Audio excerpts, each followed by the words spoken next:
Welcome to Dweller of the Dark. We are a channel honoring the yellowed and blackened bones of many prominent authors. We will be digging up several obscure, strange, and forgotten authors who influenced many of the great horror, science fiction, and fantasy writers today. More tales of the horrifying, obscure, strange, and forgotten are climbing out of the tombs. Subscribe, comment, like, donate, or I'll send the devil of Black by you to rip your head off, as we did the like button. Unknown horror masters, send us ghoulish delights for the Skull and Bones collection.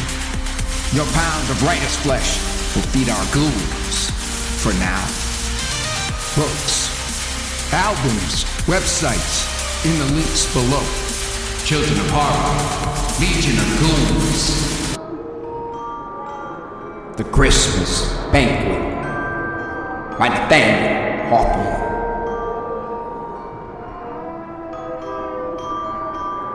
I have here attempted, said Roderick, unfolding a few sheets of manuscript as he sat with Rosina and the sculptor in the summer house. I have attempted to seize hold of a personage who glides past me occasionally in my walk through life. My former sad experience, as you know, has gifted me with some degree of insight into the gloomy mysteries of the human heart, through which I have wandered like one astray in a dark cavern, with his torch fast flickering to extinction. But this man, this class of men, is a hopeless puzzle. Well, but propound him, said the sculptor. Let us have an idea of hint to begin with. Why, indeed, replied Roderick, he is such a being as I could conceive you to carve out of marble. And some yet unrealized perfection of human science to endow with an exquisite mockery of intellect. But there lacks the last inestimable touch of a divine creator. He looks like a man, and perchance like a better specimen of man than you ordinarily meet. You might esteem him wise. He is capable of cultivation and refinement, and has at least an external conscience. But the demands that spirit makes upon spirit are precisely those to which he cannot respond. When at last you come close to him, you find him chill and unsubstantial, a mere vapor. I believe, said Rosina, I have a glimmering idea of what you mean. Then be thankful, answered her husband, smiling, but do not anticipate any further illumination from what I'm about to read.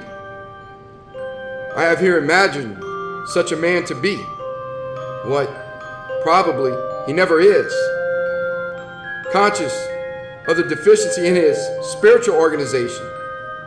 He thinks the results would be a sense of cold unreality wherewith he would go shivering through the world, longing to exchange his load of ice for any burden of real grief that fate could fling upon a human being.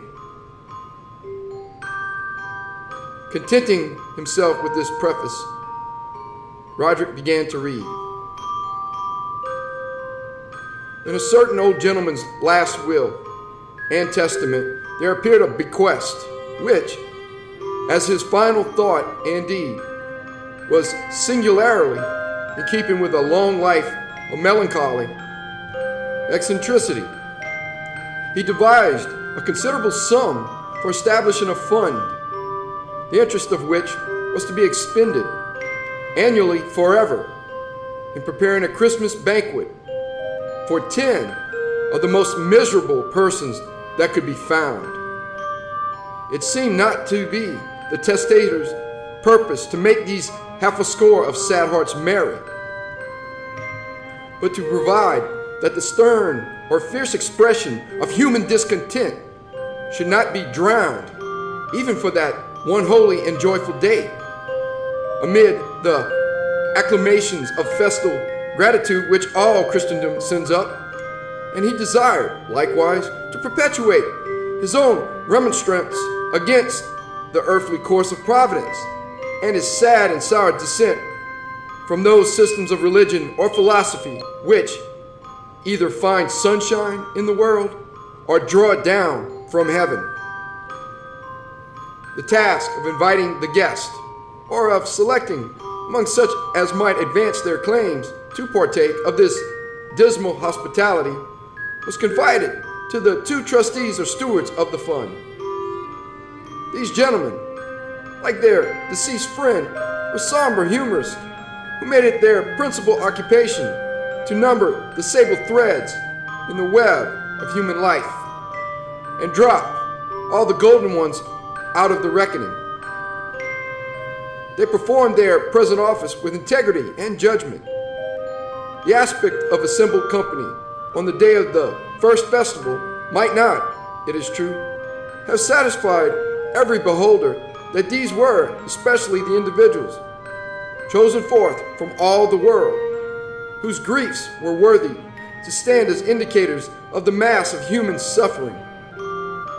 Yet, after due consideration, it could not be disputed that here was a variety of hopeless discomfort, which, if it sometimes arose from causes apparently inadequate, was thereby only the shrewder imputation against the nature and mechanism of life. The arrangements and decorations of the banquet were probably intended to signify that death in life, which had been the testator's definition of existence. The hall, illuminated by torches, was hung round with curtains of deep and dusky purple, and adorned with branches of cypress and wreaths of artificial flowers, imitative of such as used to be strewn over the dead. A sprig of parsley was laid by every plate. The main reservoir of wine was a sepulchral urn of silver, whence the liquor was distributed around the table in small vases, accurately copied from those that held the tears of ancient mourners. Neither had the stewards, if it were their taste that arranged these details, forgotten the fantasy of the old Egyptians, who seated a skeleton at every festive board and mocked their own merriment with the imperturbable grin of a death's head. Such a fearful guest, shrouded in a black mantle, sat now at the head of the table. It was whispered, I know not with what truth, that the testator himself had once walked the visible world with the machinery of that same skeleton, and that it was one of the stipulations of his will that he should thus be permitted to sit from year to year at the banquet which he had instituted. If so, it was perhaps covertly implied that he had cherished no hopes of bliss beyond the grave to compensate for the evils which he felt or imagined here. And if, in their bewildered conjectures as to the purpose of earthly existence, the banqueters should throw aside the veil and cast an inquiring glance at this figure of death, as seeking thence the solution otherwise unattainable, the only reply would be a stare of the vacant eye caverns and a grin of the skeleton jaws. Such was the response that the dead man had fancied himself to receive when he asked of death to solve the riddle of his life, and it was his desire to repeat it when the guests of his dismal hospitality should find themselves perplexed with the same question. What means that wreath? Asked several of the company while viewing the decorations of the table. They alluded to a wreath of cypress, which was held on high by a skeleton arm, protruding from within the black mantle. It is a crown, said one of the stewards. Not for the worthiest, but for the woefulest, when he shall prove his claim to it. The guest, earliest bidden to the festival, was a man of soft and gentle character, who had not energy to struggle against the heavy despondency to which his temperament rendered him liable, and therefore, with nothing outwardly to excuse him from happiness, he had spent a life of quiet misery that made his blood torpid and weighed upon his breath, and sat like a ponderous night fiend upon every throb of his unresisting heart. His wretchedness seemed as deep as his original nature, if not identical with it. It was the misfortune of a second guest to cherish within his bosom a diseased heart, which had become so wretchedly sore that the continual and unavoidable rubs of the world, the blow of an enemy, the careless jostle of a stranger, and even the faithful and loving touch of a friend alike made ulcers in it. As is the habit of people thus afflicted, he found his chief employment in exhibiting these miserable sores to anyone who would give themselves the pain of viewing them. The third guest was a hypochondriac whose imagination wrought necromancy in his outward and inward world, and caused him to see monstrous faces in the household fire, and dragons in the clouds of sunset, and fiends in the guise of beautiful women, and something ugly or wicked beneath all the pleasant surfaces of nature. His neighbor at table was one who, in his early youth, had trusted mankind too much and hoped too highly in their behalf, and, in meeting with many disappointments, had become desperately soured. For several years back, this misanthrope bad employed himself in accumulating motives for hating and despising his race, such as murder, lust, treachery, ingratitude, faithlessness of trusted friends, instinctive vices of children, impurity of women, hidden guilt in men of saint-like aspect, and, in short, all manner of black realities that sought to decorate themselves with outward grace or glory. But at every atrocious fact that was added to his catalog, at every increase of the sad knowledge which he spent his life to collect, the native impulses of the poor man's loving and confiding heart made him groan with anguish.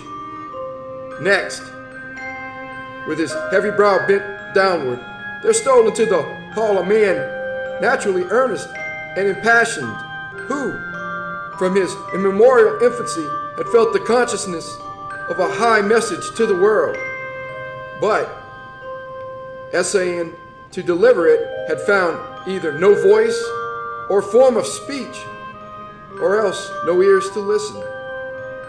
Therefore, his whole life was a bitter questioning of himself.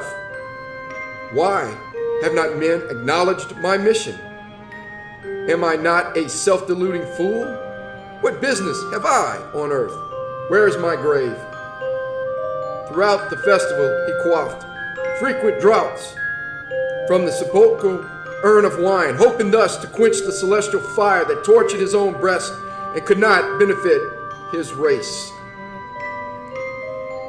Then there entered, having flung away a ticket for a ball, a gay gallant of yesterday, who had found 4 or 5 wrinkles in his brow, and more gray hairs than he could well number on his head.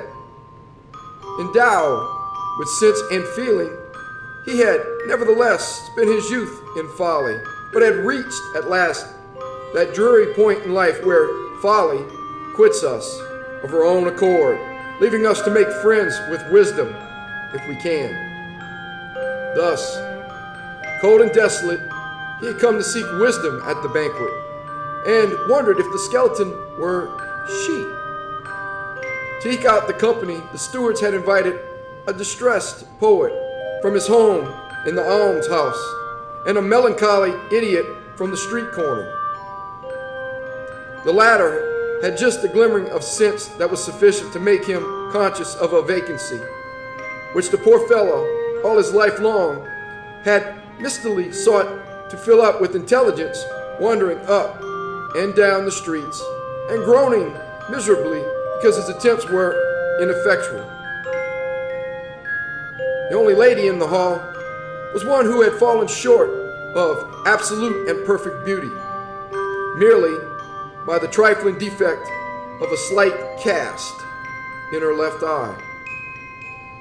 But this blemish, minute as it was, so shocked the pure ideal of her soul rather than her vanity that she passed her life in solitude and veiled her countenance even from her own gaze. So the skeleton sat shrouded at one end of the table, and this poor lady at the other. One other guest remains to be described. He was a young man of smooth brow, fair cheek, and fashionable mien. So far as his exterior developed him, he might much more suitably have found a place at some merry Christmas table than have been numbered among the blighted, fate-stricken, fancy-tortured set of ill-starred banqueters.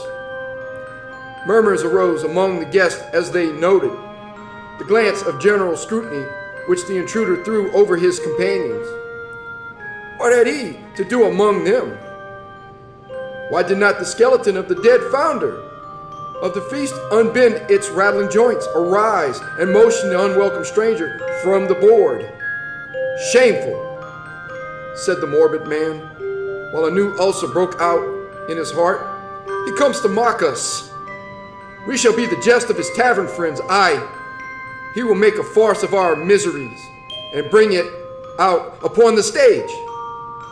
Oh, never mind him, said the hypochondriac, smiling sourly. He shall feast from yonder tureen of viper soup, and if there is a fricassee of scorpions on the table, pray, let him have his share of it. For the dessert, he shall taste the apples of Sodom. Then, if he like our Christmas fare, let him return again next year. Trouble him not, murmured the melancholy man with gentleness. What matters it whether the consciousness of misery comes a few years sooner or later? If this youth deem himself happy now, yet let him sit with us for the sake of the wretchedness to come. The poor idiot approached the young man with that mournful aspect of vacant inquiry which his face continually wore, and which caused people to say that he was always in search of his missing wits. After no little examination, he touched the stranger's hand, but immediately drew back, his own shaking his head and shivering. Cold, cold, cold, muttered the idiot. The young man shivered too and smiled.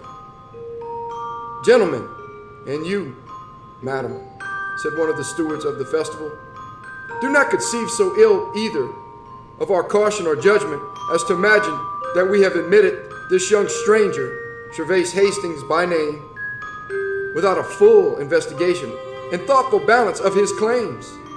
Trust me, not a guest at the table is better entitled to his seat. The steward's guarantee was perforce satisfactory. The company, therefore, took their places and addressed themselves to the serious business of the feast, but were soon disturbed by the hypochondriac, who thrust back his chair, complaining that a dish of stewed toads and vipers was set before him, and that there was green ditch water in his cup of wine. This mistake being amended, he quietly resumed his seat.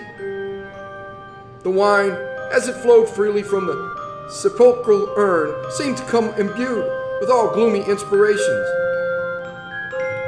so that its influence was not to cheer, but either to sink the revelers into a deeper melancholy or elevate their spirits to an enthusiasm of wretchedness. The conversation was various, They told sad stories about people who might have been worthy guests at such a festival as the present. They talked of grisly incidents in human history, of strange crimes which, if truly considered, were but convulsions of agony, of some lives that had been altogether wretched, and of others which, wearing a general semblance of happiness, had yet been deformed sooner or later by misfortune, as by the intrusion of a grim face at a banquet, of deathbed scenes, and what dark intimations might be gathered from the words of dying men, of suicide, and whether the more eligible mode were by halter, knife, poison, drowning, gradual starvation, or the fumes of charcoal. The majority of the guests, as is the custom with people thoroughly and profoundly sick at heart, were anxious to make their own woes the theme of discussion and prove themselves most excellent in anguish. The misanthropist went deep into the philosophy of evil and wandered about in the darkness, with now and then a gleam of discolored light hovering on ghastly shapes and horrid scenery. Many a miserable thought, such as men have stumbled upon from age to age, did he now rake up again and gloat over it as an inestimable gem, a diamond, a treasure far preferable to those bright spiritual revelations of a better world, which are like precious stones from heaven's pavement. And then, amid his lore of wretchedness, he hid his face and wept. It was a festival at which the woeful man of Uz might suitably have been a guest, together with all, in each succeeding age, who have tasted deepest of the bitterness of life. And be it said, too, that every son or daughter of woman, however favored with happy fortune, might, at one sad moment or another, have claimed the privilege of a stricken heart to sit down at this table. But throughout the feast, it was remarked that the young stranger, Gervase Hastings, was unsuccessful in his attempts to catch its pervading spirit. At any deep, strong thought that found utterance and which was torn out, as it were, from the saddest recesses of human consciousness, he looked mystified and bewildered, even more than the poor idiot who seemed to grasp at such things with his earnest heart, and thus occasionally to comprehend them. The young man's conversation was of a colder and lighter kind, often brilliant, but lacking the powerful characteristics of a nature that had been developed by suffering. "Sir," said the misanthropist bluntly, in reply to some observation by Gervase Hastings, "pray, do not address me again. We have no right to talk together. Our minds have nothing in common. By what claim you appear at this banquet, I cannot guess. But methinks, to a man who could say what you have just now said, my companions and myself must seem no more than shadows flickering on the wall. And precisely such a shadow are you to us." The young man smiled and bowed, but, drawing himself back in his chair, he buttoned his coat over his breast, as if the banqueting ball were growing chill. Again, the idiot fixed his melancholy stare upon the youth and murmured, "Cold, cold, cold." The banquet drew to its conclusion, and the guests departed. Scarcely had they stepped across the threshold of the hall when the scene that had there passed seemed like the vision of a sick fancy or an exhalation from a stagnant heart. Now and then, however, during the year that ensued, these melancholy people caught glimpses of one another, transient indeed, but enough to prove that they walked the earth with the ordinary allotment of reality. Sometimes a pair of them came face to face while stealing through the evening twilight, enveloped in their sable cloaks. Sometimes they casually met in churchyards. Once, also, it happened that two of the dismal banqueters mutually started at recognizing each other in the noonday sunshine of a crowded street, stalking there like ghosts astray. Doubtless they wondered why the skeleton did not come abroad at noonday too. But whenever the necessity of their affairs compelled these Christmas guests into the bustling world, they were sure to encounter the young man who had so unaccountably been admitted to the festival. They saw him among the gay and fortunate. They caught the sunny sparkle of his eye. They heard the light and caressed tones of his voice, and muttered to themselves with such indignation as only the aristocracy of wretchedness could kindle. The traitor, the vile impostor, Providence, in its own good time, may give him a right to feast among us. But the young man's unabashed eye dwelt upon their gloomy figures as they passed him, seeming to say, perchance, with somewhat of a sneer, "First, know my secret then. Measure your claims with mine."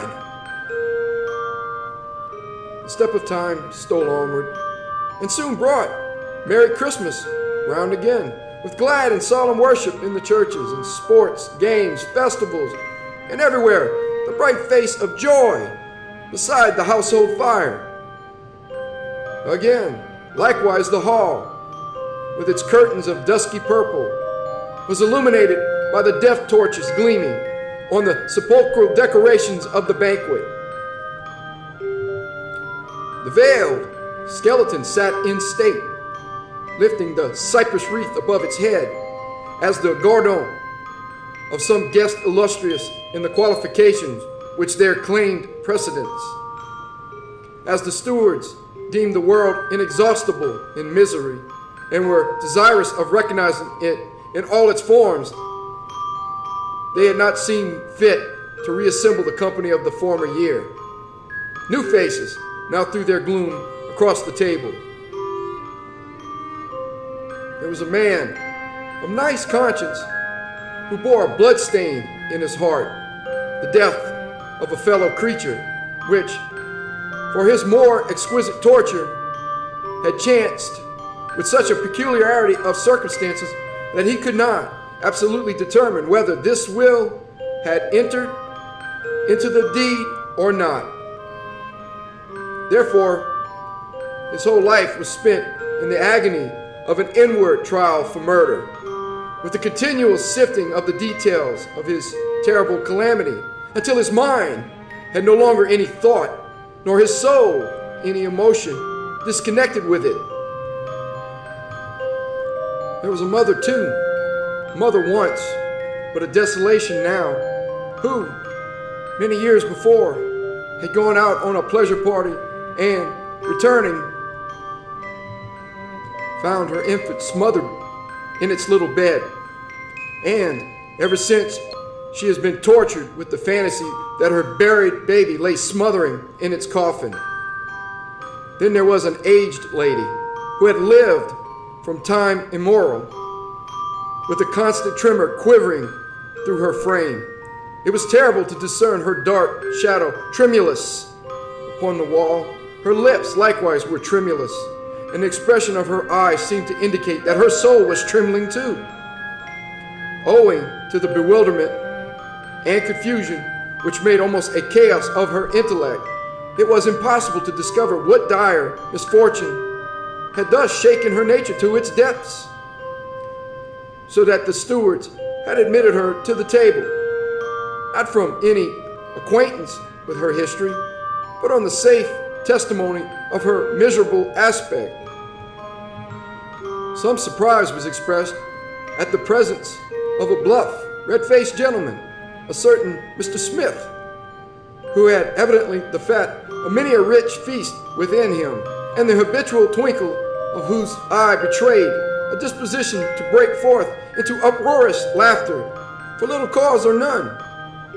It turned out, however, that with the best possible flow of spirits, our poor friend was afflicted with a physical disease of the heart, which threatened instant death on the slightest cachinnatory indulgence, or even that titillation of the bodily frame produced by merry thoughts.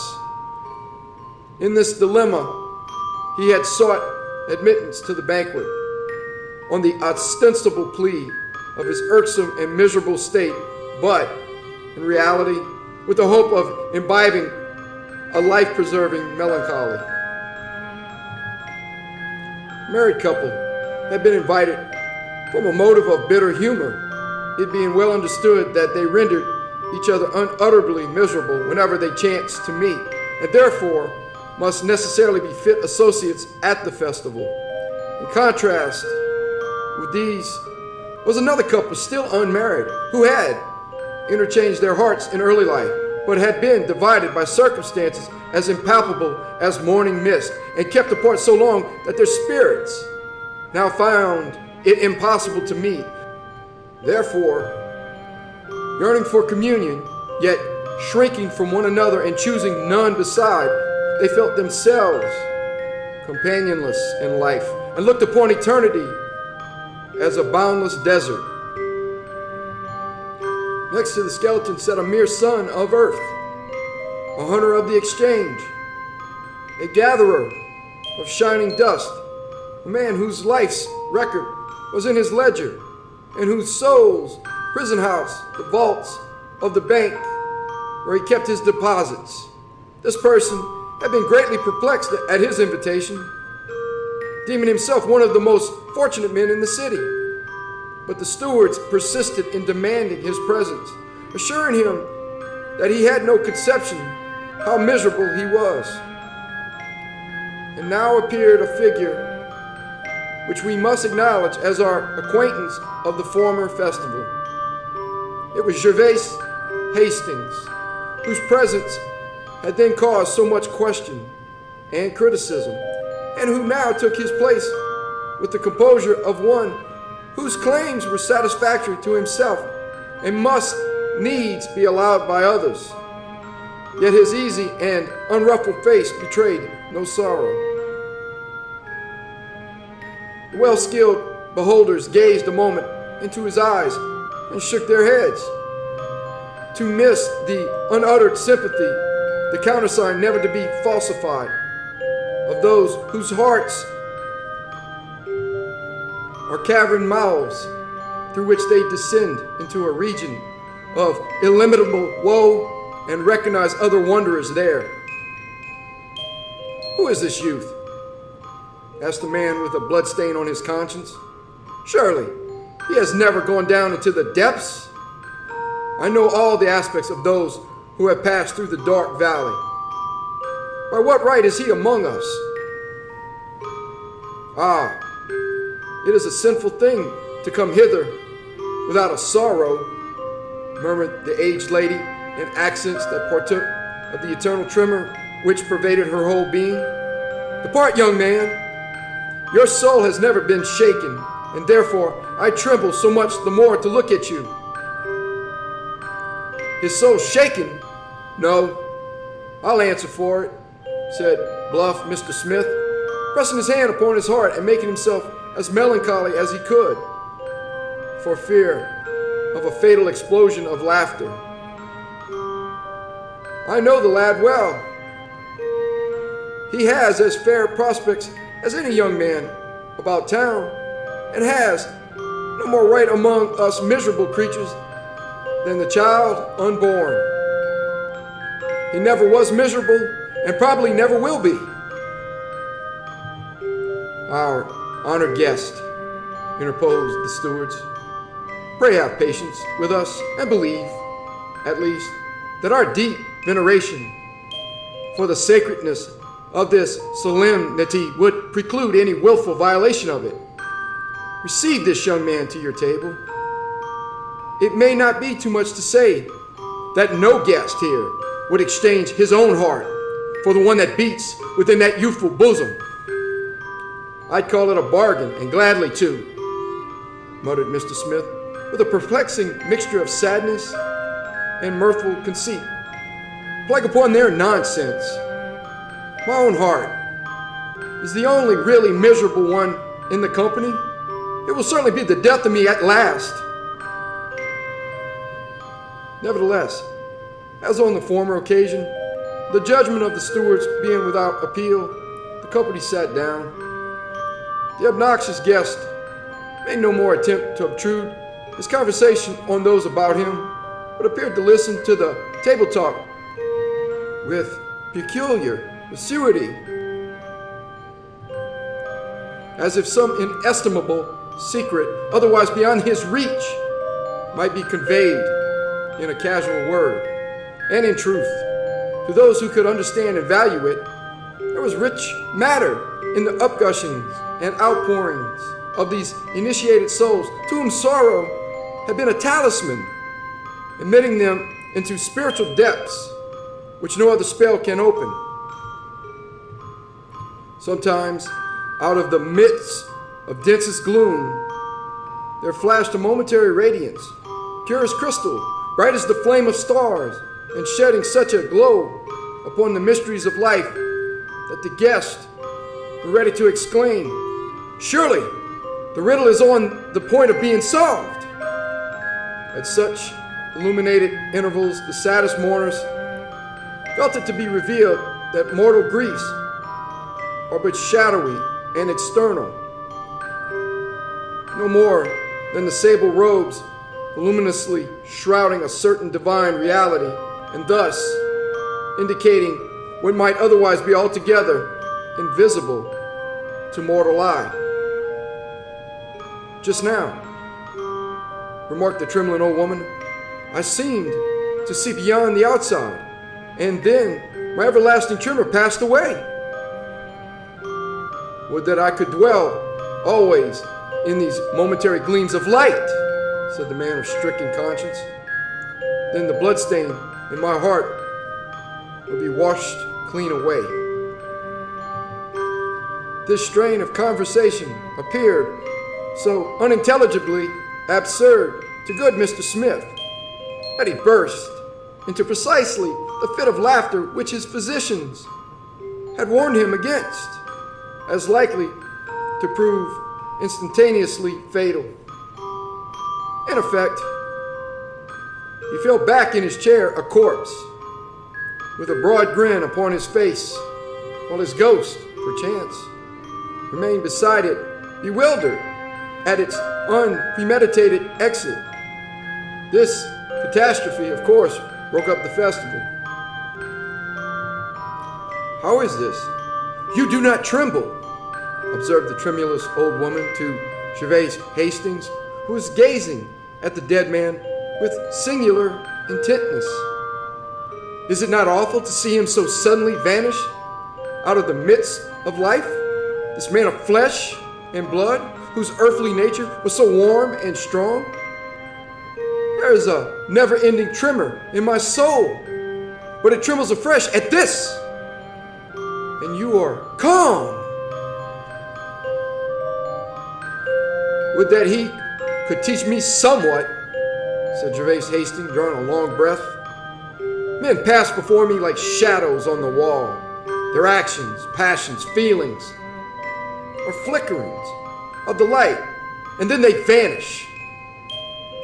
Neither the corpse, nor yonder skeleton, nor this old woman's everlasting tremor can give me what I seek." And then the company departed. We cannot linger to narrate in such detail more circumstances of these singular festivals, which, in accordance with the founder's will, continued to be kept with the regularity of an established institution. In process of time, the stewards adopted the custom of inviting from far and near those individuals whose misfortunes were prominent above other men's, and whose mental and moral development might therefore be supposed to possess a corresponding interest. The exiled noble of the French Revolution and the broken soldier of the Empire were alike represented at the table. Fallen monarchs wandering about the earth have found places at that forlorn and miserable feast. The statesman, when his party flung him off, might, if he chose it, be once more a great man for the space of a single banquet. Aaron Burr's name appears on the record.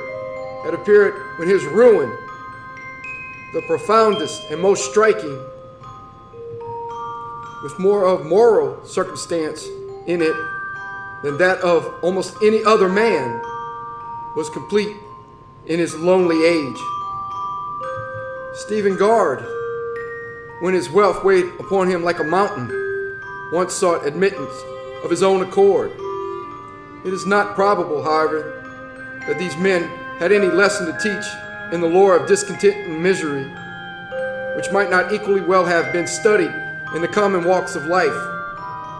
Illustrious unfortunates attract a wider sympathy, not because their griefs are more intense, but because, being set on lofty pedestals,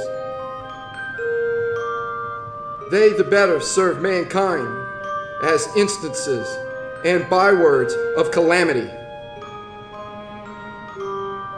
It concerns our present purpose to say that, at each successive festival, Gervais Hastings showed his face, gradually changing from the smooth beauty of his youth to the thoughtful comeliness of manhood, and thence to the bald, impressive dignity of age. He was the only individual invariably present, yet on every occasion there were murmurs, both from those who knew his character and position, and from them whose hearts shrink back as denying his companionship in their mystic fraternity. Who is this impassive man? Have been asked 100 times. Has he suffered? Has he sinned? There are no traces of either. Then wherefore is he here? You must inquire of the stewards or of himself, was the constant reply. We seem to know him well here in our city, and know nothing of him but what is creditable and fortunate. Yet hither he comes, year after year, to this gloomy banquet, and sits among the guests like a marble statue. Ask yonder skeleton. Perhaps that may solve the riddle. It was in truth a wonder. The life of Gervais Hastings was not merely a prosperous, but a brilliant one. Everything had gone well with him. He was wealthy, far beyond the expenditure that was required by habits of magnificence, a taste of rare purity and cultivation, a love of travel, a scholar's instinct to collect a splendid library, and, moreover, what seemed a magnificent liberality to the distressed. He had sought happiness, and not vainly. If a lovely and tender wife and children of fair promise could ensure it.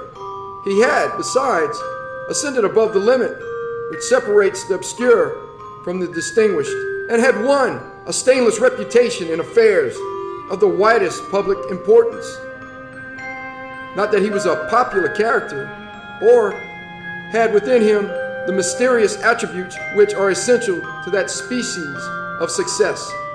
To the public, he was a cold abstraction, wholly destitute of those rich lines of personality, that living warmth, and the peculiar faculty of stamping his own heart's impression on a multitude of hearts, by which the people recognized their favorites. And it must be owned that, after his most intimate associates had done their best to know him thoroughly and love him warmly, they were startled to find how little hold he had upon their affections. They approved, they admired, but still in those moments when the human spirit most craves reality, they shrank back from Gervais Hastings as powerless to give them what they sought. It was the feeling of distrustful regret with which we should draw back the hand after extending it. in an elusive twilight to grasp the hand of a shadow upon the wall. As the superficial fervency of youth decayed, this peculiar effect of Gervais Hastings' character grew more perceptible. His children, when he extended his arms, came coldly to his knees, but never climbed them of their own accord. His wife wept secretly and almost adjudged herself a criminal because she shivered in the chill of his bosom. He too occasionally appeared not unconscious of the chillness of his moral atmosphere and willing, if it might be so, to warm himself at a kindly fire. But age stole onward and benumbed him more and more. As the hoarfrost began to gather on him, his wife went to her grave and was doubtless warmer there. His children either died or were scattered to different homes of their own. And old Gervais Hastings, unscathed by grief, alone, but needing no companionship, continued his steady walk through life, and still one very Christmas day attended at the dismal banquet. His privilege as a guest had become prescriptive now. Had he claimed the head of the table, even the skeleton would have been ejected from its seat. Finally, at the merry Christmas tide, when he had numbered 80 years complete, this pale, high-browed, marble-featured old man once more entered the long-frequented hall with the same impassive aspect that had called forth so much dissatisfied remark at his first attendance. Time, except in matters merely external, had done nothing for him, either of good or evil. As he took his place, he threw a calm, inquiring glance around the table, as if to ascertain whether any guest had yet appeared after so many unsuccessful banquets, who might impart to him the mystery, the deep, warm secret, the life within the life, which, whether manifested in joy or sorrow, is what gives substance to a world of shadows. My friends, said Gervais Hastings, assuming a position which his long conversance with the festival caused to appear natural, you are welcome. I drink to you all in this cup of sepulchral wine. The guests replied courteously, but still in a manner that proved them unable to receive the old man as a member of their sad fraternity. It may be well to give the reader an idea of the present company at the banquet. One was formerly a clergyman, enthusiastic in his profession, and apparently of the genuine dynasty of those old Puritan divines, whose faith in their calling and stern exercise of it had placed them among the mighty of the earth. But yielding to the speculative tendency of the age, he had gone astray from the firm foundation of an ancient faith and wandered into a cloud region where everything was misty and deceptive, ever mocking him with a semblance of reality, but still dissolving when he flung himself upon it for support and rest. His instinct and early training demanded something steadfast, but looking forward, he beheld vapors piled on vapors, and behind him an impassable gulf between the man of yesterday and today, on the borders of which he paced to and fro, sometimes wringing his hands in agony, and often making his own woe a theme of scornful merriment. This surely was a miserable man. Next, there was a theorist, one of a numerous tribe, although he deemed himself unique since the creation, a theorist who had conceived a plan by which all the wretchedness of earth, moral and physical, might be done away, and the bliss of the millennium at once accomplished. But the incredulity of mankind debarring him from action, he was smitten with as much grief as if the whole mass of woe which he was denied the opportunity to remedy were crowded into his own bosom. A plain, old man in black attracted much of the company's notice on the supposition that he was no other than Father Miller, who, it seemed, had given himself up to despair at the tedious delay of the final conflagration.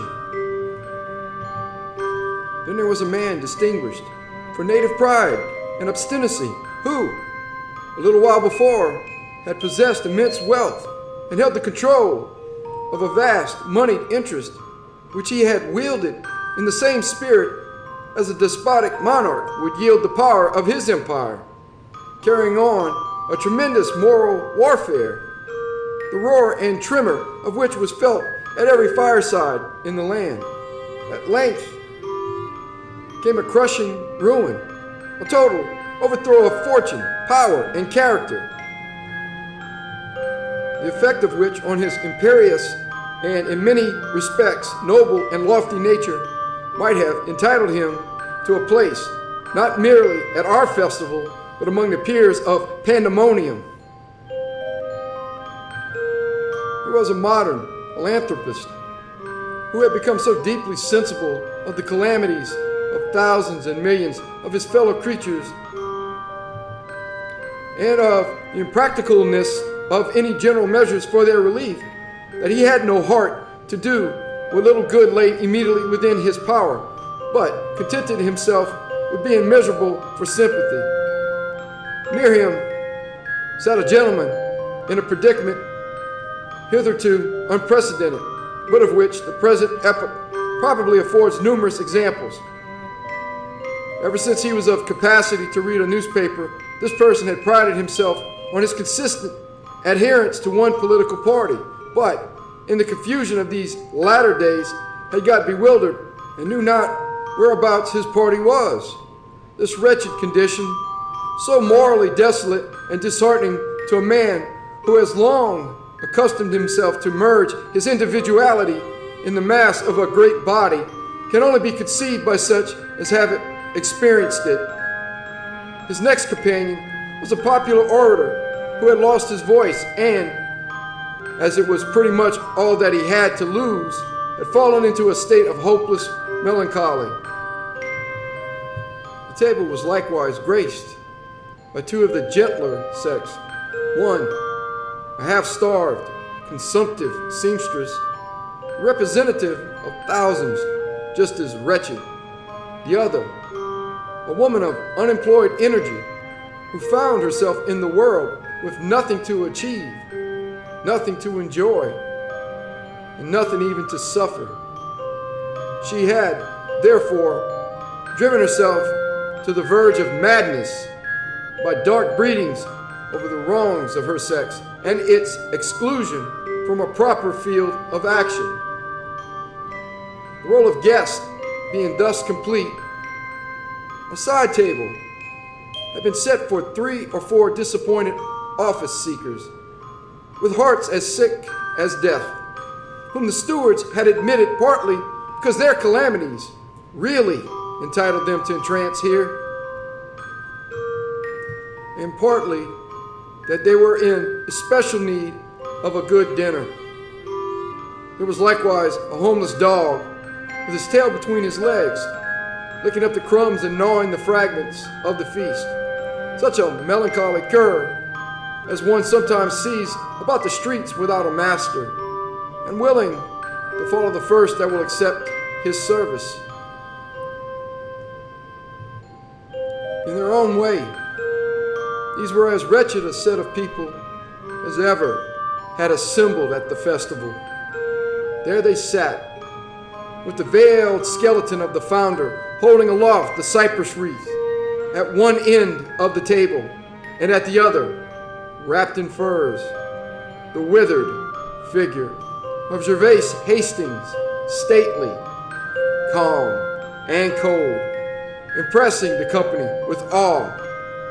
yet so little interesting their sympathy that he might have vanished into thin air without their once exclaiming, "Whither is he gone?"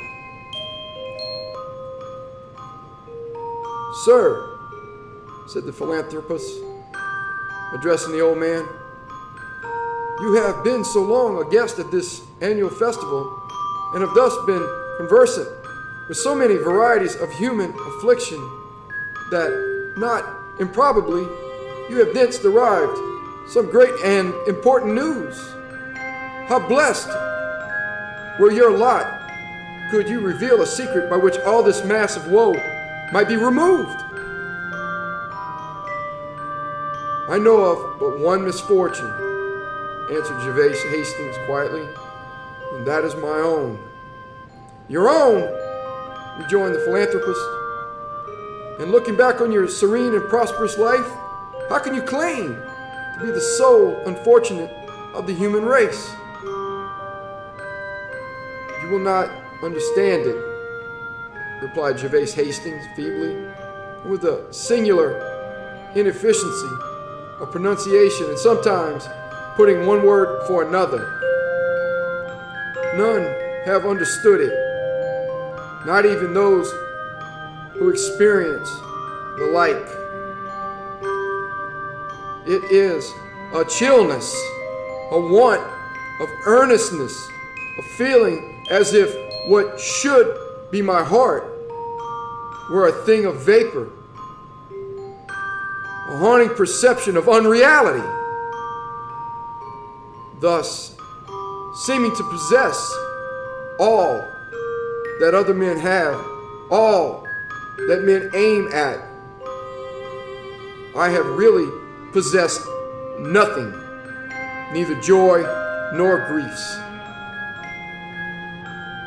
All things, all persons, as was truly said to me at this table long and long ago, have been like shadows flickering on the wall. It was so with my wife and children, with those who seemed my friends. It is so with yourselves, whom I see now before one. Neither have I myself any real existence, but am a shadow like the rest. And how is it with your views of a future life?" inquired the speculative clergyman. "Worse than with you," said the old man in a hollow and feeble tone, "for I cannot conceive it earnestly enough to feel either hope or fear. Mine is the wretchedness, this cold heart, this unreal life. Ah, it grows colder still.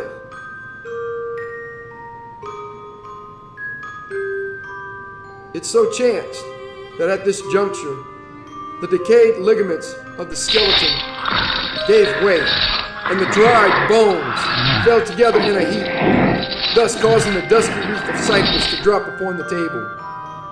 The attention of the company being thus diverted for a single instant from Gervais Hastings, they perceived, on turning again towards him, that the old man had undergone a change.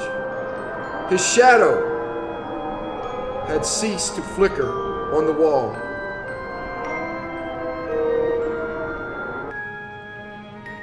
"Well, Rosina, what is your criticism?" asked Roderick as he rolled up the manuscript. "Frankly, your success is by no means complete," replied she. "It is true, I have an idea of the character you endeavor to describe, but it is rather by dint of my own thought than your expression. That is unavoidable," observed the sculptor, "because the characteristics are all negative. If Gervais Hastings could have imbibed one human grief at the gloomy banquet, the task of describing him would have been infinitely easier. If such persons, and we do meet with these moral monsters now and then, it is difficult to conceive how they came to exist here, or what there is in them capable of existence hereafter. They seem to be on the outside of everything, and nothing worries the soul more than an attempt to comprehend them within its grasp.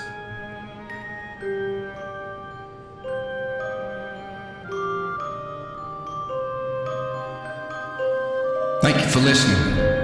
Have a great night.